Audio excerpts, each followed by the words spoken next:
अस्सलाम वालेकुम, नमस्कार, सत श्री अकाल एंड गुड इवनिंग। मैं हूँ आरज़ू काज़मी और आप हमेशा की तरह से देख रहे हैं पॉइंट ऑफ व्यू। हमें जी जॉइन किया साजिद तार साहब ने, बहुत शुक्रिया सर कि आज आप आए, thank you so much. Thank you so much.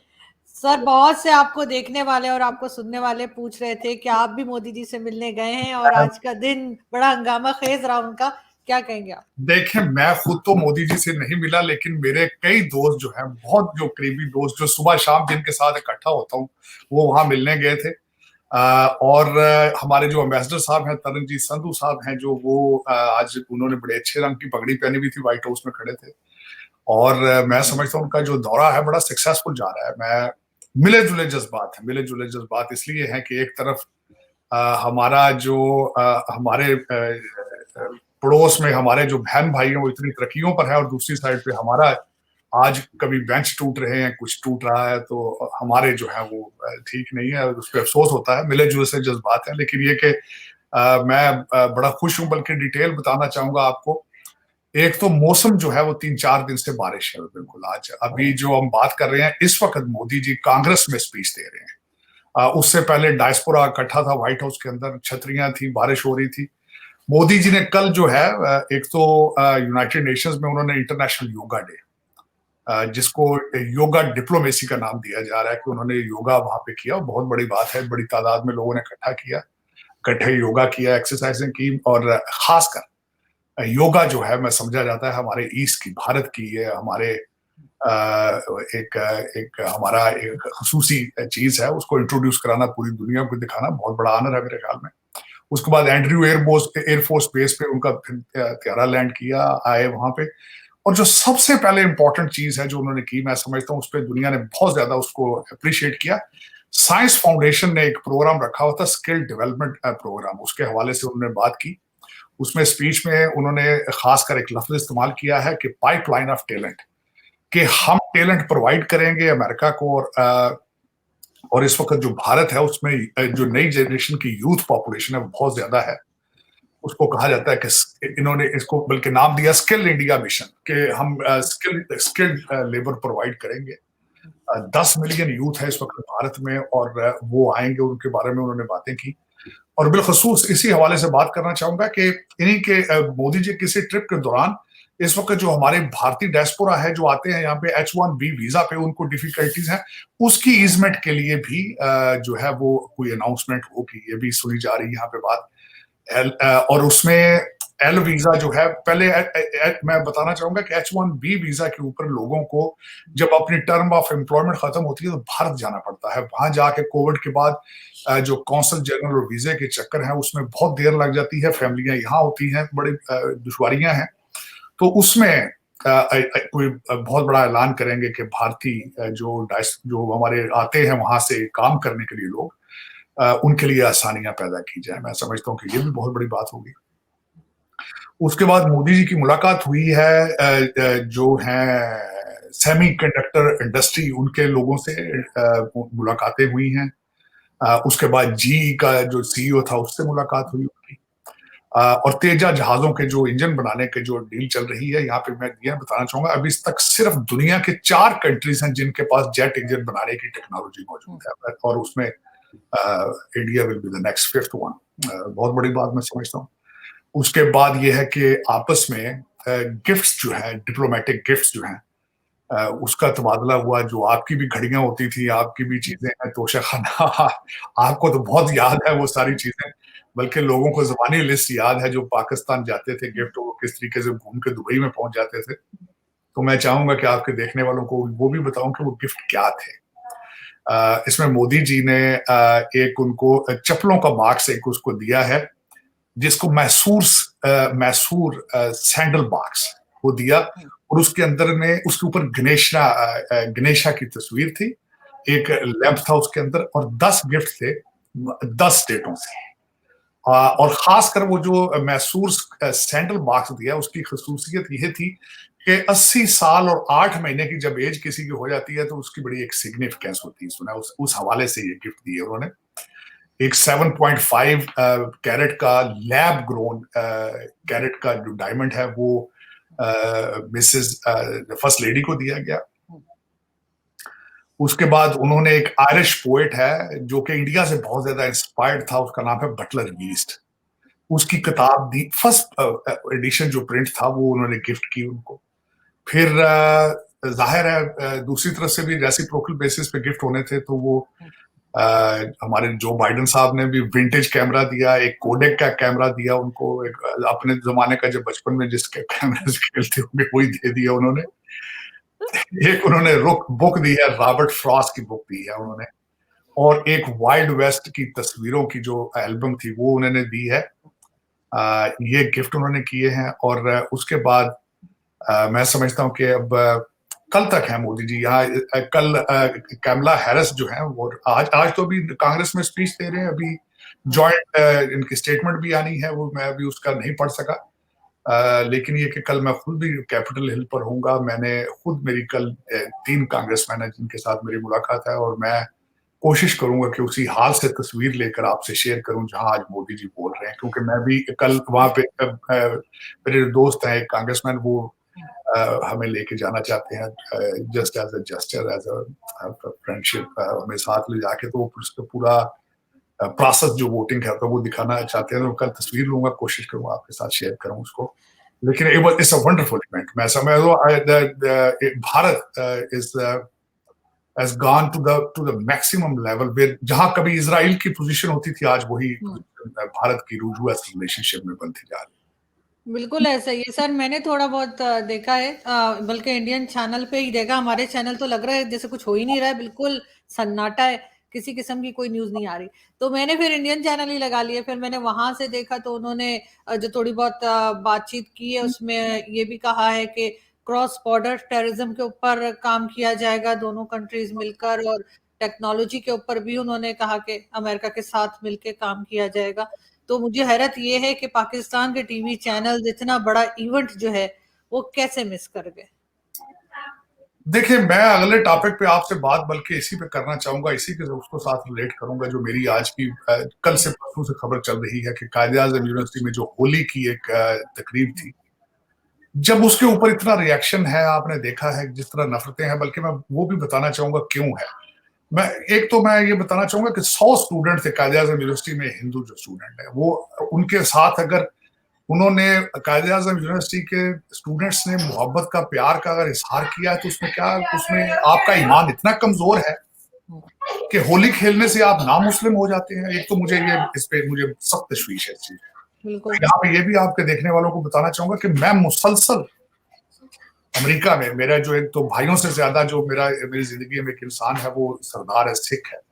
उसकी वजह से बल्कि मैंने सिखी के बारे में बहुत पढ़ा है। आजकल मैं बुद्धिज्म के ऊपर बहुत ज्यादा पढ़ रहा हूँ। आजकल मैं टाओइज्म के बारे में पढ़ रहा हूँ। मैं बल्कि तिब्बतन बुद्ध उनको भी पढ़ रहा हूँ जो मंक्स हैं, और उसके बाद जो बर्मीज मंक हैं उनके, इनसे पढ़ने से या किसी दोस्त के साथ मंदिर, गुरुद्वारे, चर्च में जाने से आपका ईमान कमजोर हो जाता है, बजाय किसी दोस्त की खुशी में शरीक होना। तो उसके बाद, लेकिन ये हुआ क्यों है आरज़ू, ये बताना होगा ना। मेरे जैसा बंदा जो कि मैं समझता हूँ कि स्टूडेंट है पॉलिटिकल साइंस का, एंथ्रोपोलॉजी का, करंट अफेयर का, वो सोचता ये है कि the most popular handsome man, जिसकी खूबसूरती की वजह से आपने, उसकी हैंडसमनेस की वजह से आपने उसको अमीरुल मोमिनीन बना लिया है, वो हर स्पीच के कुछ का आगाज करता है अय्या का नाबुदु व अय्या का नस्तईन। उसका रिजल्ट क्या होगा जब उसको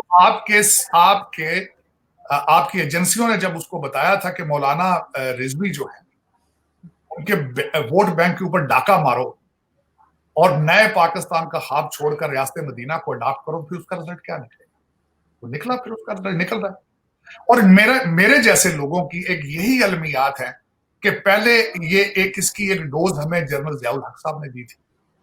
चले, उसके पीछे तो डॉलर थे भाई, मुजाहिदीन के बनाने थे, रशिया को लड़ना था, वहां पे भेजना था, बच्चे, माओ के बच्चे मरवाने थे, डॉलर बनाने थे, अमेरिका से वो तो बन गए। इसके बाद मुझे ये समझ नहीं आती कि ये जो हमारे अब के अमीरुल मोमिनीन हैं, इनको क्या जरूरत पड़ गई है कि हर बात में ये कहते हैं ये सियासत नहीं, जिहाद है। जरूरत है आपको जिहाद की? चलो ठीक है, जिहाद करो, गुर्बत के खिलाफ कर लो ना जिहाद यार, जहलियत के खिलाफ जिहाद करो, जो पढ़ने नहीं दे रहे हो बच्चों को। अगर कोई पढ़ा लिखा बच्चा होता, अगर आपकी कौम आज तालीम याफ्ता होती, तो ये जो कायदे जो होली के ऊपर आपने बैन लगाया ये करते ही। सर नोटिफिकेशन दिया इन्होंने, वापस ले लिया वो नोटिफिकेशन, लेकिन जो डैमेजेस होने थे वो तो हो गए। नहीं, लोग उस बात का मजाक ही उड़ा रहे हैं। मुझे दुख है, अफसोस है इस बात का, क्योंकि ये माइंड सेट रीड करता है। हम्म, आज अगले यहाँ पे बनाते हैं, वो कहते हैं कि हमने टैलेंट, अमेरिका के अंदर हमने टैलेंट बच्चे भेजने या पढ़ाने हैं। इस वक्त आपका 2.5 लाख भारतीय स्टूडेंट हर साल आता पढ़ता है यहाँ, और आप उसके दूसरी तरफ हैं कि आप उनको कहते हो ये सियासत नहीं जिहाद है, और जिहाद करिए। कैसे लोग हो यार? अब तो सऊदी अरबिया भी बॉलीवुड पे चला गया यार, जहां पे दुनिया बुरके पहनती थी, जहां खातून औरत जो है गाड़ी नहीं चला सकती थी, वहां पे वो बॉलीवुड के जलसे करा रहे हैं वहां पे, और आप लोग रिवर्स गेयर है। नहीं तो समझ से बाहर। सर आपने देखा इस्लामाबाद में जो सर 2 दिन पहले तमाशा चला था ये लाल मस्जिद वालों का, किस तरह से वहां की औरतें निकली थी डंडे लेके और कह रही हैं कि जी तुम लोग भूल गए हो सुसाइड बॉम्बर्स को, एक भी आ गया तो दिमाग सही हो जाएगा। सर ये भी तो एस्टेब्लिशमेंट के ही बनाए हुए लोग हैं, काबू क्यों नहीं आते? हर बात ही एस्टेब्लिशमेंट की आरज़ू। मैं अब क्या करूं? मैं अगर 2 लफ्जों में सारी आपको हिस्ट्री बता दूं तो 1947 से लेकर 1957 तक आपने 7 प्राइम मिनिस्टर चेंज किए। उसके 58 के बाद आप अयूब खान साहब ने आपका डिफेंस हाउसिंग सोसाइटी की बुनियाद रख ली, और आज तक आप फिर उसी में घूम रहे हैं। लेकिन ये कि मुझे समझ इस बात की नहीं आई कि आप जो कुछ भी है आपको इस सारे जो इस मझधार में से निकालेगा कौन? इन सारे क्राइसिस में से कौन निकालेगा आपको? ये एक लम्हा फिक्र गया है, इस वक्त परेशानी का बायस है, ना सिर्फ मेरे लिए बल्कि पूरी दुनिया के लिए। और ये रेडिकलाइजेशन, अच्छा मैं ये भी, मेरे भाई हैं, इनको मैं बताऊं, एक्सट्रीम ऑफ हर चीज की अच्छी नहीं होती। पानी, आप 2 जग पानी के पी लें फिर भी वो भी खतरनाक हो जाते हैं, तो आप हर चीज की इतनी एक्सट्रीम पर क्यों जाते हैं? ये ये किसकी अथॉरिटी? आप क्यों अपने मजहब को और अपने ख्यालात को पूरी दुनिया के ऊपर आप समझते हैं कि हम ही ठीक है, दूसरा दूसरा दुनिया का हर बंदा गलत है? ये गलत, ये सोच इटसेल्फ इज रॉन्ग मेरी नजर में। ये कभी नहीं सोचना चाहिए कि मैं ही हमेशा ठीक हूं। दूसरों को भी जिंदा रहने का हक है, दूसरों को भी अपने अपने ख्यालात, अपने मजहब के ऊपर अमल करने का उतना ही हक है जितना आपको है। ये इसको मैं हमेशा एक और बात बताना चाहूंगा। मेरे एक अजीज थे, रिश्तेदार थे यहाँ पे, उन्होंने आके masters in theology from Columbia University में की थी, और वो हमेशा ये कहते थे कि ऑर्गेनाइज रिलीजन ने अभी तक तो फिलहाल दुनिया में कुछ भी नहीं अच्छा किया सिवाय डिवीजन की, डिवाइड कर देता है। रिलीजन को एक स्पिरिचुअल एपिटाइट की हद तक ही रखा करो, इसकी एक्सट्रीम पर ना जाया करो। मैं गलत बात। बिल्कुल ऐसा ही है सर। प्राइम मिनिस्टर शहबाज शरीफ साहब पेरिस गए हुए, वहां उन्होंने जो तकरीर की है उसमें उन्होंने कहा कि जंग के लिए तो पैसे हैं दुनिया के पास, पाकिस्तान को देने के लिए नहीं है। उस भाई पे भी पाकिस्तान, लोग हैरान हो रहे हैं। नहीं, पाकिस्तान को तो दुनिया दे दे के थक चुकी है। आपके मोहल्लात जो है दुबई और प्लाजे और आपके इंग्लैंड में आपने फ्री में ले लिए, क्या ख्याल आपका? दुनिया तो देती है आपको, दुनिया तो दे दे के थक चुकी है, दुनिया बैंकरप्ट हो चुकी है आपको पैसे दे दे, लेकिन आप पैसे रखे भी तो सही पाकिस्तान में। मैंने अगले दिन, मैंने शायद आपको नहीं मेंशन किया, मैंने एक टेक्स्ट किया था कि 14 मील के अंदर इनकी हुकूमत है, हमारे मियाँ साहब की, शहबाज साहब की, 14 मील के अंदर 90,000 गाड़ी है इनकी, फेडरल गवर्नमेंट की। 50 अरब रुपए का ये सालाना तेल जलाते हैं। 2.5 अरब रुपया हमारे मिस्टर जो वजीर आजम इन ट्रेनिंग है, उन्होंने 2.5 अरब रुपया खर्चा किया है ट्रेनिंग टूर्स के ऊपर। तो आप कहते हैं कि आप बैंकरप्ट होने वाले हैं? मैंने अगले दिन आर्टिकल पढ़ा है कि आपके चेयरमैन सेनेट ने अपने आप को जो मराद दी है, और जो आप 12 मुलाजमीन फॉर लाइफ, तो आप बिल्कुल वाले लोग हैं, कैसी बात सर है? उस पे बहुत एतराज हो रहा है सर, उसके ऊपर काफी एतराज किया जा रहा है। एतराज तो हर चीज पे होता है आरज़ू, लेकिन उस पर कभी इम्प्लीमेंट भी कोई चीज हुई है? सरकारी जहाजों को लेके ऐसे घूमते हैं जिस तरह ऊपर पे फिरते हैं। हमारे जो पिछले अमीरुल मोमिनीन थे, जिनके हाथ में हर वक्त माला होती, तस्बीह होती है, वो आते ही उन्होंने पहले भैंसें बेची थी प्राइम मिनिस्टर हाउस की, फिर गाड़ियां बेची थी, और फिर ऐसे हेलीकॉप्टर के ऊपर चढ़े, फिर उतरे ही नहीं उससे। वो 5 मील के फासले पे उनका घर था बनी गाला, सारा दिन वो हेलीकॉप्टर पे आते थे। तो फिर दुनिया उन्होंने कहा था मैं साइकिल पे आया जाया करूंगा। साइकिल पे क्या आना है? उन्होंने ऐसा धोखा दिया कौम को, मैं समझता हूँ कि तौबा है। आज आपके आज भी मैं हराम जिस पे मैं चीखता हूँ कि हमारे आईवी लीग स्कूलों से पढ़ के भी गए में, मैं वो चीफ जस्टिस साहब की आज भी देख रहा हूँ, और जो नया ड्रामा खोल दिया खोसा साहब ने और इस्लाज हसन साहब ने किया नया, और एक से एक चीजें ऐसे ऐसे मैं क्या इस पे बताऊं। लेकिन कराची पोर्ट को यूएई को भेज दिया इन्होंने, यूएई के हवाले कर दिया। अभी तो एयरपोर्ट भी बिकने हैं। आप पोर्ट की बात कर रहे हैं, एयरपोर्ट पे बिकेंगे, बिल्डिंगें बिकेंगी, सारा कुछ बिकेगा। भाई अब देखे ना, खर्चा कम है। लंदन में इतनी महंगाई हो चुकी है, आप कैसी बात कर रहे हैं? जहां आपकी रूलिंग एलीट के बच्चे हैं जहां पे, वहां पे तो महंगाई बहुत है। अभी तो लोग बेचेंगे, आपने बेचे अगले जो किश्ती में मारा 300 बंदा, बेकी वो बिके थे ना, उनकी मुझे स्टेटस बता पर देना। वो तो मुशर्रफ के जमाने में भी बेचे थे, वो तो खुद कहते थे 4,000 के कितने पाकिस्तानी बेच डाले थे जी। $5,000 का बंदा बेचा था, वो हाँ, अपनी बुक में लिखा। लेकिन बिल्कुल। देखिए आरज़ू, दुख है, अफसोस है, क्या हो सकता है। खासकर मैं जब देख रहा हूँ, यहाँ देखता हूँ, भारत की तरक्कियां देखता हूँ, तो दिल को मलाल तो होता है ना, इंसान है हम भी, सोचे तो हैं कि हम कहाँ जा रहे हैं, तो दुनिया कहाँ जा रही है, दुख तो होता है, क्या करें। लेकिन अगर हम टीवी पे नहीं दिखाएंगे तो उसका क्या मतलब है कि भारत में कुछ नहीं हुआ है। हम जिस तरीके से अपनी न्यूज चलाते हैं, जैसे हमारे आरज़ू टीवी चैनल्स हैं, उस पर आप आरज़ू कोई भरोसा नहीं कर। आरज़ू इस वक्त दुनिया जो है, वो टीवी देखती कोई नहीं। इस वक्त सोशल मीडिया पे हर इंसान का अपनी प्रायोरिटीज हैं। कोई ट्वीट से देखता है, कोई कुछ जगह से देखता है। अब टीवी एक ओल्ड फैशन हो चुका है। इस वक्त खबरें जो है मुख्तलिफ जराये के जरिए पहुंच रहे हैं, जो जानने वाले हैं। मेरे जैसा बंदा जिनको एपेटाइट होती है हर वक्त टू नो इट, मैं बिल्कुल कोई किसी किस्म का टीवी ना, सीएनएन देखता हूँ, फॉक्स देखता हूँ, लेकिन सारा दिन मैं कंप्यूटर पे मेरे सारा दिन की ख्वाहिश होती, सर्टन प्रोग्राम देखता हूँ, सर्टन वेबसाइट पे जाके पढ़ता हूँ। ब्लूमबर्ग है आपका, मैं तो सीएनएन भी पढ़ लेता हूँ, मैं उसके टीवी पे जाके बैठता नहीं, टाइम लगता है उसमें। बल्कि कई आर्टिकल तो मैं गाड़ी में बैठ कर सुनता हूँ, इनके फॉक्स के और इनके जो आर्टिकल, सर्टन जो इनके एडिटोरियल होते हैं। लेकिन हर बंदे का अपने अपने चॉइसेस है, बट नॉट टीवी है मेरे ख्याल में। अगर आप ये समझें कि टीवी बंद करके आपने लोगों को इन्फॉर्मेशन नहीं देनी, अब लोग मेरे ख्याल में टीवी से बेजार हो चुके हैं। बिल्कुल सर, मुसद्दिक मलिक साहब का कहना है कि 20 से 25 बिलियन डॉलर की इन्वेस्टमेंट आ रही है यूएई से, कतर से, चाइना से, पता नहीं कौन कौन सी कंट्रीज, उन्होंने लिस्ट भी बता दी है। तो क्या वाकई में कुछ आ रहा है? और बिलावल भुट्टो कह रहे हैं कि अब अच्छे दिन आने वाले हैं, क्योंकि वो खुद आ रहे हैं बकौल उनके। उनके अच्छे दिन आ रहे, पाकिस्तान के अच्छे दिन थोड़ी आ रहे हैं। उन्होंने तो यही कहा ना, अच्छे दिन आने वाले मेरे। उन्होंने साथ स्लोग उन्होंने कहा था, भाई दुनिया मेरे, उन्होंने कहा अच्छे दिन आने वाले हैं मेरे, उन्होंने लफ्ज ये इस्तेमाल किया होगा। तो वो पाकिस्तान के अच्छे, या तो बता दे मुसद्दक मलिक साहब, बिलावल साहब, भुट्टो साहब, बता देना भाई ये फला हमने स्टेप ले लिया है, इसकी वजह से दुनिया भाग भाग के यहाँ आएगी काम करने के लिए, ये इन्वेस्टमेंटें आएंगी तो इस वजह से आएंगी। बता भी तो देना वजह कोई। मेरी नजर में जब तक अदालतें और लॉ एंड ऑर्डर ठीक नहीं करेंगे, इन्वेस्टमेंट दूसरा तो अलग की बात है, पाकिस्तानी ओवरसीज जो है वो जाने से डरते हैं वहां पे। मेरे जैसा बंदा यहां से चढ़ता है, एंटी डिप्रेसेंट खाता है पहले, कि पता नहीं मैं जा रहा हूं, लैंड अनप्रिडिक्टेबल है, पता नहीं कौन उठा के ले जाए, क्या पता क्या होना मेरे साथ। तो ये तो एक है, एक हाँ, ये जरूर है, ये जिस तरह की बातें कर रहे हैं आप कि अब अच्छे दिन आ गए, कौन के अच्छे दिन, यही तो पिछले अमीरुल मोमिनीन भी कहते हैं, हर बंदे ही कहता है। एक कुछ अल्फाज इन्होंने सियासी बना, कहते हैं हमें खजाना खाली मिला था। ये तो सभी कहते हैं सर, वही तो कोई कह ऐसा नहीं आया रहा हूं, जिसे भरा हुआ मिला। सियासी होते हैं ना। बाहमी बाहमी बाहमी ताल्लुकात के ऊपर हमने डिस्कशन की। अब खतरा टल चुका है, अब मुल्क नाजुक मोड़ से गुजर रहा है, अब हम तकदीर बदल देंगे, हम कानून किसी को हाथ में नहीं लेने देंगे।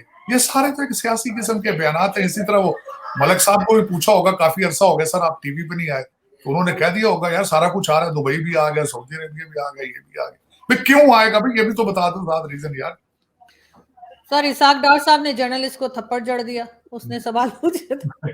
मेरे ख्याल में थोड़ा सा उन्होंने बोले, थप्पड़ तो तक तो नहीं गए मेरे ख्याल में। उन्होंने यही कहा था यार मेरी जान छोड़ दो, मैं बहुत परेशान हूँ, मैं सर में दर्द है, पैसा डॉलर है नहीं, मैं तो आया था भाई लंदन से बड़ी उम्मीदें लेकर, यहाँ आपके पास कुछ भी नहीं है। तो वो घबराए हुए जरा लग रहे थे मुझे। लेकिन जर्नलिस्ट का दावा है सर, ये बेटा पता नहीं वीडियो नहीं आई है। आज कह रहे नहीं मुझे थप्पड़ मारा, लेकिन मुझे, क्योंकि मैंने वीडियो 2-3 दफा रिवाइंड करके देखी, मुझे लगा नहीं कि उन्होंने थप्पड़ मारा, क्योंकि आसपास काफी और लोग भी थे। लेकिन खैर कुछ भी हो सकता है। मैंने जो आपको बताया है कि उस मुल्क में रहना एक तो फुल टाइम जॉब है, और उस मुल्क में कुछ भी हो सकता है, इसमें कोई शक नहीं है। थप्पड़ जूते मूते मारना ये सब तो मामूल का हिस्सा है ना।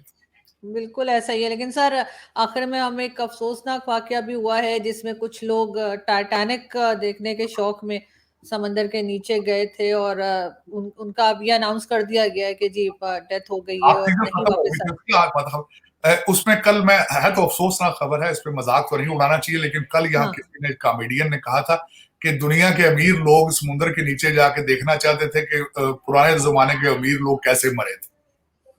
क्योंकि बिल्कुल। जाने वाले भी बिलियनर थे, जो नीचे टाइटैनिक में जो मरे थे वो भी। मुझे कल मैंने भी सर यही कहा था कि पता नहीं क्या सूझी, अगर इतना फालतू पैसा था तो किसी सही जगह लगा लेते, नीचे जा जाकर देखने का। तो उस पे काफ़ी लोग खैर मुझसे नाराज़ भी हो गए कि मैं मज़ाक उड़ा रही हूँ, लेकिन मज़ाक नहीं उड़ा रही थी, मैं एक सही बात कर रही थी अपने हिसाब से।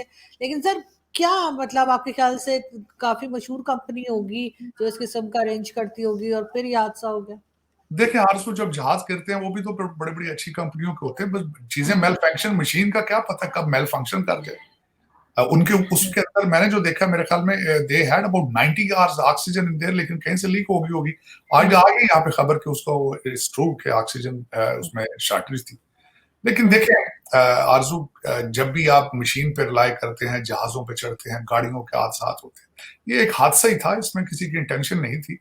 लेकिन हुँ, उन लोगों के शौक शौक की बात होती है ना। देखें कई लोग ग्लाइडिंग करते हैं, कई डाइविंग करते हैं, ये सारे हुँ, अपने अपने शौक की बात है। मेरे जैसे बंदा जो था, मेरी तो माँ मुझे स्विमिंग ही नहीं सीखने देती थी, कहती थी बेटा हुँ, जो हमेशा तैरते हैं वही डूबते हैं। तो फिर हम तो बिल्कुल ऐसे ऐसा। डरपोक किस्म के लोग हैं, किनारे पे बैठ के तो पानी को एंजॉय कर लेते हैं बजाय कि उसको में छलांग लगाई जाए।